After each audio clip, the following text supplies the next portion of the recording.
Well, you're a busy man. Congratulations on Anchorman 2. Awesome. Thank you very much. I know that was a long time coming for you. I mean, describe to our listeners the process of getting Anchorman 2 made, because I know there's a lot to it. Well, initially, we did the first one, and it did pretty good, and then it kind of got bigger and bigger. We went and did Talladega Nights, and by the time that was over, it kind of caught on, TV and cable and DVD. And then so people were like, oh, you want to do a sequel? And we're like, no, I'm going to do another one. So we did Step Brothers. Then we're like, oh, maybe we do a sequel. We never thought we would do a sequel, but we're like, oh, that could actually be kind of cool. It'd give us license to do some pretty crazy stuff. And then Paramount just, had a very specific idea of how much they wanted to spend on it, and they kind of projected how much it would make based on, what the first one did. And so it just wasn't going to happen, and we kept going back to it, and they kept saying, we'll give you this amount of money, and it wasn't enough to make the movie. And finally, we were going to go do Step Brothers 2. We're like, we wanted to try a sequel. We'd never done one, and at the last second, I said, go back to Paramount. See, maybe you never know. And everyone's like, it's a waste of time. And then they had a movie drop out, and they had worked with us on something else, and a bunch of circumstances changed, and then suddenly they were way into it. So we were shocked. I just realized that's the most boring story ever. We love it. So Paramount finally decided to give you the budget you guys needed to make the movie, or did you guys have to compromise? You just told the entire story in one sentence, and I made it 2 minutes long. So they finally gave us a decent enough budget we could do it, and that was it. We were blown away. When I called guys to tell them, and I saw Dave Koechner outside of premiere, he was like, oh my God, people were stunned that it had turned around so fast.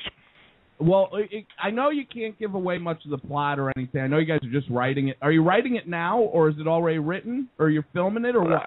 Literally, yeah. What I literally just stepped away from was working on the script. Yeah, we're doing a super detailed, big fat outline. That's where we are now, and we're getting into the actual writing of the script next week, and we should have a rough draft in a month and a half or 2 months. So is there anything for sure you want to be in this movie that you'd be able to share? Anything for sure? I mean, it could be even vague, like the certain type of comedic style you want to use or whatever. Is there anything in this movie you really need to get in? All right, I'll give you one thing we actually were kicking around today, and I'm not going to tell you what context it's in. I'm not going to tell you how it comes up, but I will tell you the ghost of Stonewall Jackson. All right, I like that. That's true. Wow. I like that. It's not fucking with me. I like it. I am not at all fucking with you. That is a real thing that we discussed at fairly great length today. So Farrell and I. Yeah. What I love about how vague that is you can go in 80 different directions just with the ghost of Stonewall Jackson. I don't know what to do with that. It's going to be fun. Mikey, got any questions for Mr. McKay? The only question I had is with the careers that Steve Carell and Paul Rudd have had since the original Anchorman.